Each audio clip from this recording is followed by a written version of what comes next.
Good morning, everyone. Yen pairs are definitely doing some crazy things. You are absolutely right. Wonderful to be with you all. This is Rob Booker, and as you know, that Maud is here, and Maud is the supreme queen of all forex-related webinars, and this is the long-term support and resistance weekly webinar with me. This is Wednesday, January 21st. Hope that you are having the best day ever and that you're warm wherever you are. I wonder who has the warmest temperature. If your temperature is over 70 degrees in the city that you live in today, if it's going to be over 70 degrees, let us know. I want to see if anybody here is going to be in a place where the temperature is over 70 degrees or will be over 70 degrees. Nobody's even answering, but it's probably not actually the case. Okay, let's get into it, right? We're here to talk about, oh gosh, Ed's got 84 degrees today. Tell me where you are, Ed, as we get into it. I want to look at some of the yen pairs because those are moving quite a bit, and I want to talk about whether, if you're in trades or you're not in trades. 75 in Nairobi. Wow. I'm in Utah right now, but I'm going to be in West Virginia and Pittsburgh, Pennsylvania a little bit later on. Okay, here we go. Let's get right into it. I can't wait to look at some charts with you, and I want to kind of cover exactly what it is and that I'm looking at right now. All right, Rob, if you're in Rio de Janeiro and it's 90, then you need to tell me how we're going to get together later on, because that is too insanely awesome. We're going to look at the charts here. You should be looking at a big, huge white space, which is pound yen. I'm going to put the currency pair, I'm going to list it right here at the bottom of the screen. I could just have one, oh, great, thanks, Maud, you're the best. This is the pound yen. It's the 1 hour chart. Joseph asked if I would kind of communicate a little bit about the 800 simple moving average. You can see here on the 1 hour chart that recently, just a couple days ago, the 1 hour chart, the candles on the 1 hour chart did hit the 800 simple moving average. This dashed line right here is the 800. I believe that the 800 simple moving average is a level, not the level, not the most important one, because there is no most important one, is a level that represents a home base or equilibrium or balance, etc. That as far as a currency pair gets away from this level, and others, but in particular we're talking about the 800, eventually it will get back, and that all things eventually come back into balance. That life and trading is about being in balance and then out of balance and in balance and out of balance. And nothing really stays in balance forever. It's the unattainable goal that so many of us want to achieve. And it's the same with the currency pair. When the currency pair is at the 800, it's kind of in balance. And when it's away from the 800, it's kind of out of balance. Well, right now on the 1 hour chart that we're looking at, you can see that the pound yen is severely, you might say, out of balance, or in other words, sort of just rocketing downward, and maybe just barely, only just now, correcting itself and coming back up. I want to talk about a few things. Let's first of all say, is there some way that a person could plan a buy trade on a currency pair that is just flying away so fast from the 800 simple moving average and trending so far, so fast? Is there some way that you can actually even plan a buy trade? Well, let's take a look. This is the 15-minute chart, pound yen, and what we want to ask ourselves is there a place that we can draw a trend line? I'm a support and resistance guy at heart, and what I want to look for are these types of situations. I want to look for areas where the currency pair printed a candle that was higher than the candles on either side. This bearish candle has wicks that are higher on either side. This bullish candle right here has a wick that's higher than the wicks on candles on either side. Those are all candidates for it. I'm going to remove these boxes. And I want to look for areas like that. So for instance, I could have theoretically drawn a trend line across the currency pair like that. And this morning, in fact, I bought this currency pair at about 124 all over again. I had bought it before, I bought it again. And I started to, the process of buying it on the way upward. Now that's already been broken. So is there a different place that we could draw a trend line? Well, sure. We could draw a trend line perhaps across from this level to this level, and that hasn't been broken yet. And if price closes above that level and breaks above that level, then perhaps that's a buy trade with a profit target that we'll look at in a moment. Is that the only place we could draw a trend line? Well, of course not. We could draw a line across these levels right here. Now that's way premature, right? It's totally premature to do something like that because we don't really know if the bearish candle that we're looking at being formed right now, we don't really know if that candle is going to represent a candle higher than the candles on either side of it. We don't know that that's the case. So we don't really know if we can add that trend line there, as tempting as it is. We could draw a trend line across the currency pair like this, and then we could have had, just recently, just a moment ago, we could have had a candle that broke and closed above that trend line. Now, a lot of you might be wondering, what the crap is going on right now in the market and whatever else. So let's take a look at the Dow is currently, the Dow's up, so this currency pair going down. It must have to do with news coming out of England about the stimulus packages or bank failures and so forth. I'm not exactly sure what that is, but if you're wondering, that would be as reasonable an explanation as any. It doesn't really matter to me because we're not planning trades that are going to lose a significant amount of money if something goes wrong, and we're planning things that are much, much more long-term than just worrying about what happens in the short moment. But if you are stuck in a trade right now, and you're really stuck at something that's going terribly wrong, remember the following. We've got support down here. Even if the currency pair gets all the way down to 123 even, we do have support down there at that level. So you could see the currency pair find a little bit of support there.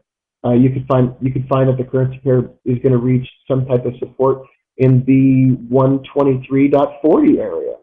So you can see that as well. So, most of all, never take a trade that has a significantly large stop loss, ever. Never do anything like that at all. And then once you're in a trade, think about, only taking additional trades or only taking your first position with a very, very, very small amount of money.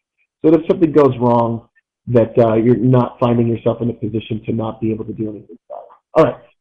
I don't want to say any more about that subject. What I really want to concentrate on is, let's just do the following. You're not in a trade probably on this currency pair right now. But let's say if it closes or breaks above this horizontal line that I'm drawing right now. Let's say that it rises back up after this insane amount of movement down. And let's say it rises back up and goes above 124.83. Where might we be going in that instance? Where's our profit target? I know where I want to enter. I've drawn a trend line. I'm watching the thing go out of control. I'm only going to enter if the currency pair rises up above this high that was made when the currency pair closed above the trend line. Where might I think about getting out of a trade like this? Well, there's several areas that we can look at, shorter term and longer term. Here's one short-term idea. It's a trend line that is less steep than the one we first and originally drew,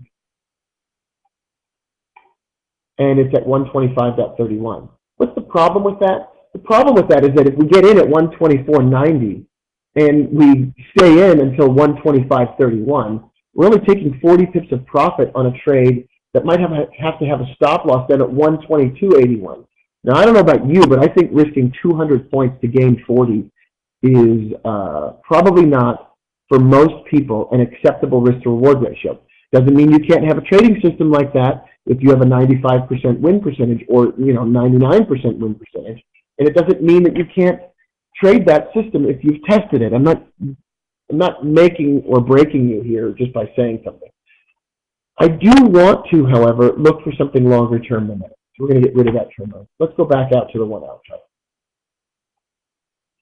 Is there something on the 1 hour chart that we can look at that is longer term? Well, absolutely yes.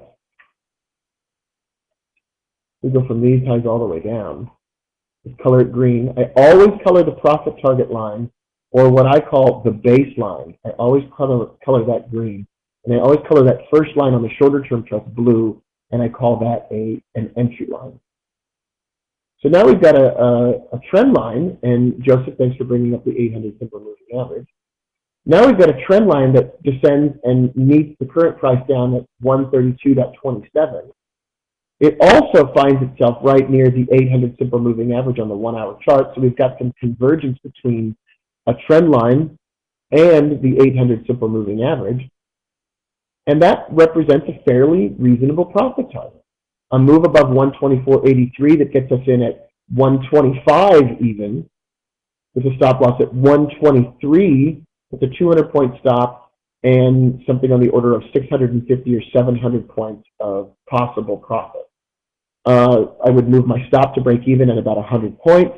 I would take a first position that is very small. I would not go all in. Remember, if you're trading the pound yen and you have a 200-point stop, you need to trade a lot size that is so small that it only represents a very small amount of your account. For example, if you have a $10,000 account and you have a 200 pip stop, and you only want to lose, it's just for the purpose of making this easy, you only want to lose 2% on a trade, your first position might only be one mini lot. And one mini lot times 200 pip stop equals about $200 or another 2%, in other words, 2% of your account. Maybe you would even change this mini lot to 5 micro mini lot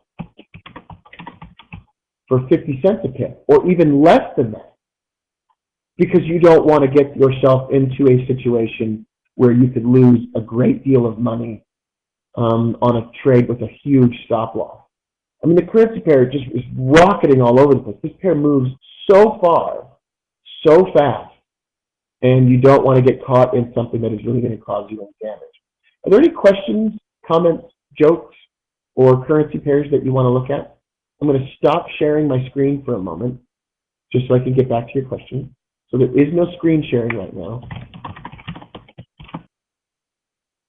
The euro yen is going to look like the pound yen, so we can look at the pound switch. That would be good. We already looked at the pound dollar. Pound dollar looks very similar to the pound yen. Euro dollar. Let's look at the euro dollar next. Let's do that. Give me a moment, and I'm going to get everything ready to go here. All right, you should see my chart once again. I'm going to type the currency pair so we know which currency pair we're looking at. This is the euro dollar. It is the 1 hour chart, and the euro dollar has been trending away from the 800 simple moving average. As you can see, it's been trending downwards. That was a mistake. It's been trending downwards. You can see that it's descending. So we've got this opportunity once again. As a counter trend trader, what I want to think about is I want to think about ways that we can, in a downward trend, profit from a reversal of this downward trend. Yes, Joseph, we just went over the 800 simple moving average a moment ago at your request. Yes, the answer is yes. All right. Let's go down to the 15-minute chart, and let's take a look. We were on the 1 hour chart. Let's go down to the 15-minute chart, and let's see if there's anything that we can do here. I'd like to draw a short-term trend line across the currency pair's top. That trend line and I get along very well.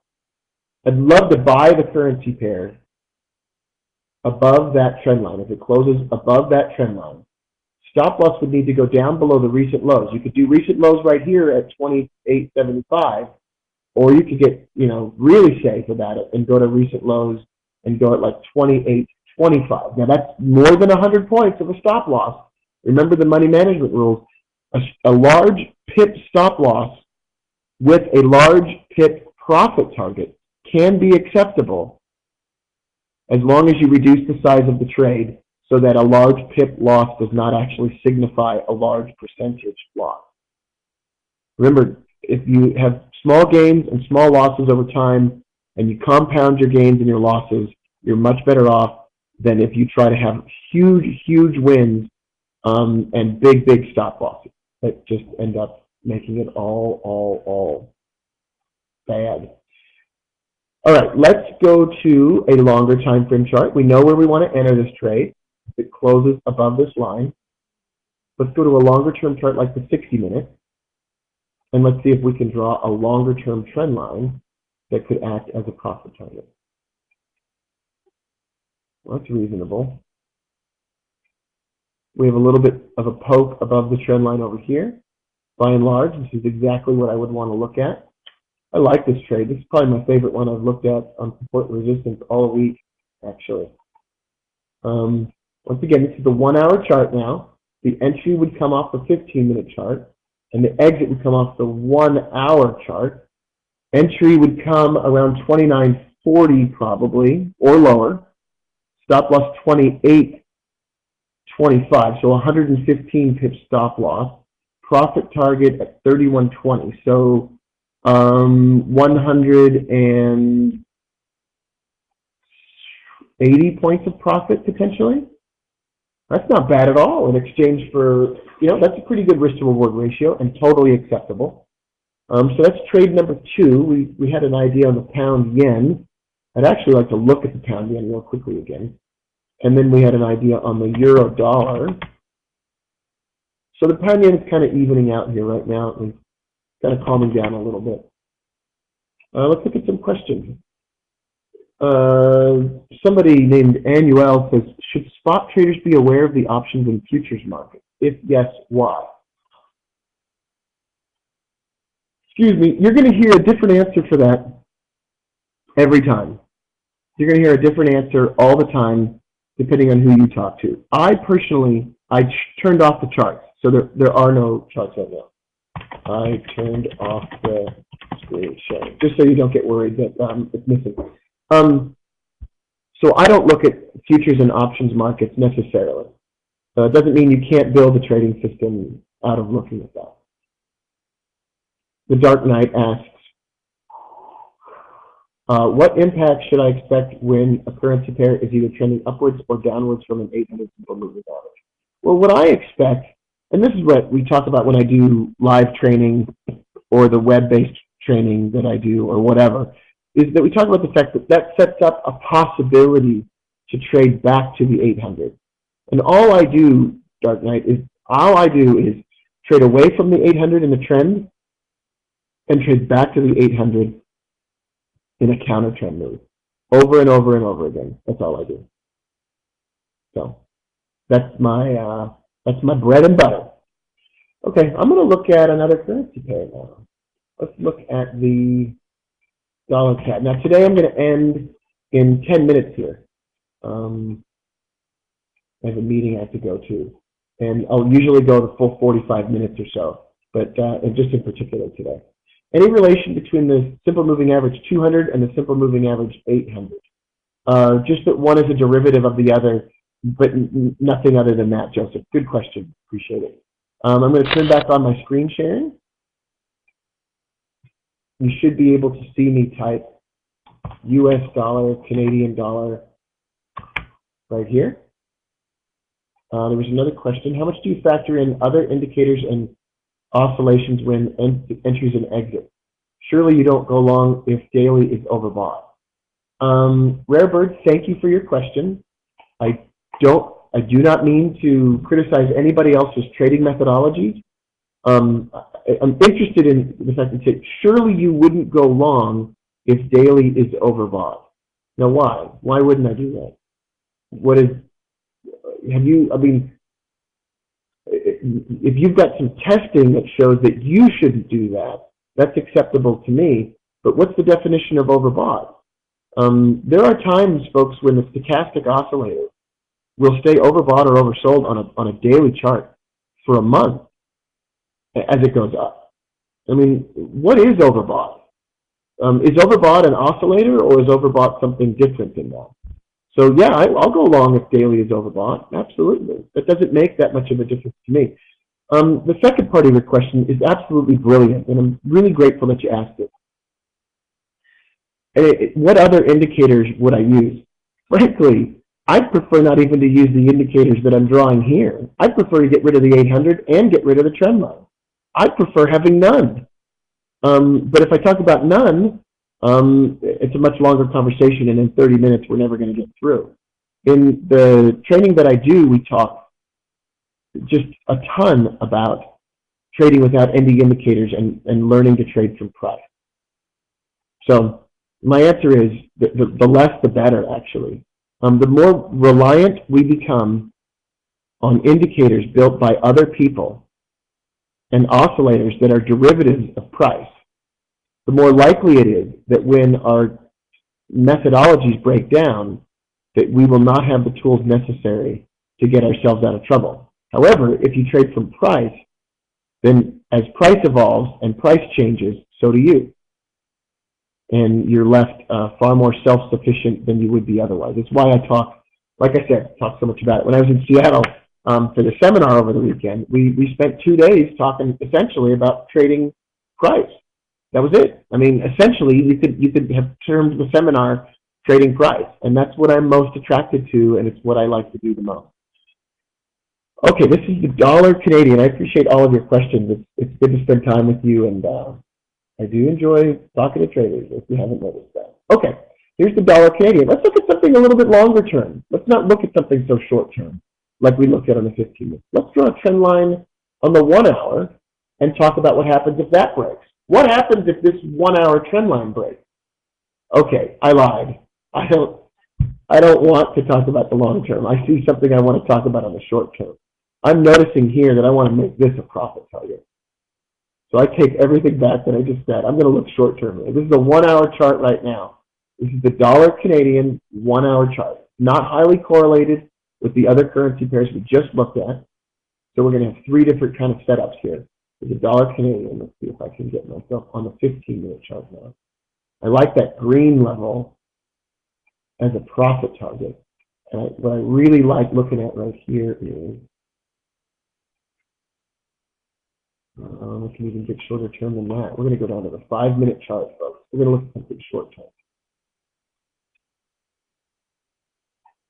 There, a sell on a close below this blue trend line at around 2,600. Profit target at 25.17. Stop loss up above like 26.75. So let's see, that would be approximately 80 to 90 points of profit for approximately 70 points of risk. That's mildly acceptable. Let's go back out to the 1 hour chart. Okay, there's the 1 hour chart. Now you've seen this, short-term 5-minute entry, so longer-term 1 hour exit. If we have time, we'll definitely look at the dollar Swift. Absolutely, yes. I'm going to remove this. I'm going to color this blue, and we're going to make that an entry line. Okay? And now we're going to go out to the 4 hour chart, and we're going to see if there's something even longer term for a profit target.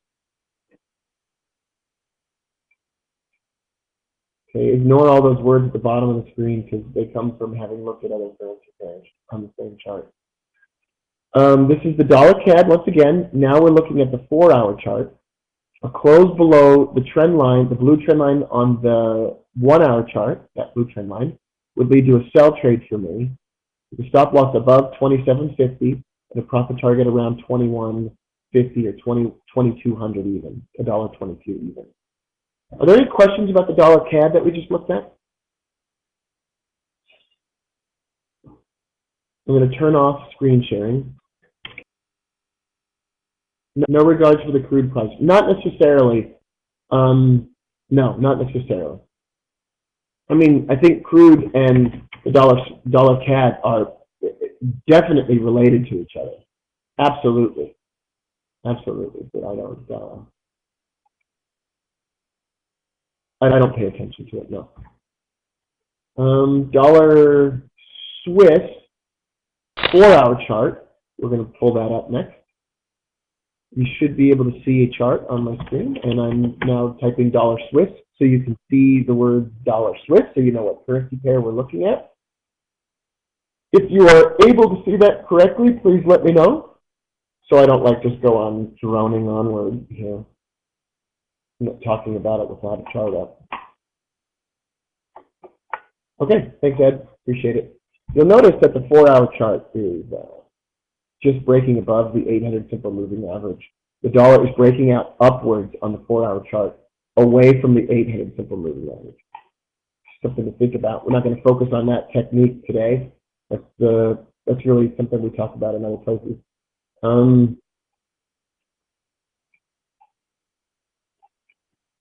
this is a 1-hour chart. The 1-hour chart is just breaking through. Oh, I'm glad you mentioned to look at the dollar Swiss. This is really fascinating to me. I don't see anything on the 1 hour that I really want to look at, except for, I want to go down to the 30 minute. Okay, for those of you who are trend traders, why not a buy trade on the close above that trend line? That would not be unacceptable to me. We looked at all counter trend trades today, but now let's look at a possible trend trade. A trend trade above that price, above that 1500 mark, 1.1500. Where would our profit target be? Previous high, 1758. Previous high of 2304. Those could definitely be profit targets. Absolutely, positively, yes. Because this is a previous high kind of resistance area here, and that's a previous high resistance area there. Those would be reasonable profit targets. Now, that's trend trading. Let's take a moment, because I can't stand only looking at the trend. Let's take a moment. Is there some setup or methodology that I can see for a counter trend trade? Something, I'm going to use a line more recent, even more recent than that. That's just a straight line, basically. So I'm just going to draw a straight line. A move below this low, which is a previous low a couple times, actually. A close below that previous low is a sell trade with a stop loss above 1530. And let's look at long-term profit target.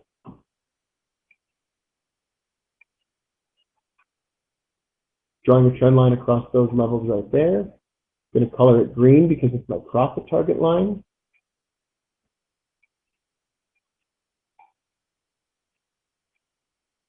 On the 1 hour chart. So a sell around 1370, profit target around 1270 or so, even lower than that, 1250. That's pretty cool. Oh, somebody said we got a turning point on the pound yen. That's it for the dollar Swiss. Once again, let me just show that this was the dollar Swiss for those of you that were watching. Let's go back to the pound yen. And you got the turning point on the pound yen. Yeah, turning point downward. Yeah, we're at this low point now.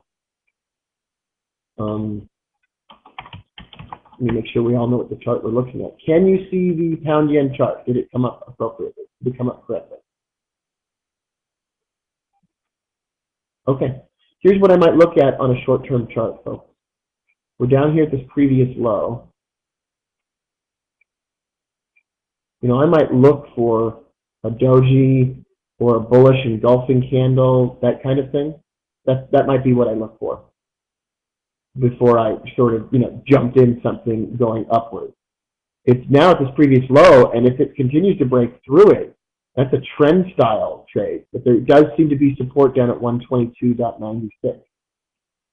Why is the yen gaining so much? The yen gains when everybody's worried about risk in the world. It's a proxy for risk, and that's a carry. It's a holdover from the days of the carry trade. I turned off screen sharing briefly.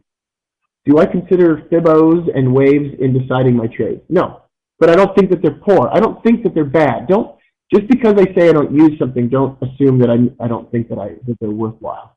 Are there other questions or comments that people have as we sort of round up here, close to closing time? Are there other questions that you have or things that you want to ask about? Good to spend time together in the morning, and I appreciate your time, and hope that stuff that we looked at in the pound yen, the euro dollar, the dollar Swiss, and the dollar CAD can be helpful to you, and certainly encourage you to stay in touch. Position sizing for this kind of longer term trading, Zoologize or whatever, if you look back over the webinar once it's been archived, I did talk about that in this webinar, and you might have come in late, but we did discuss it, and it was we definitely talked about position sizing and risking 1% to 2% on a particular trade or less, and how that position. And I'm happy to answer that question, and I'm glad that you did. And if you watch the archived version, I'm sure that I'll start the process of answering that question, and I appreciate that you asked it. Anybody else would be happy to hear anything that you have to ask? How many trades?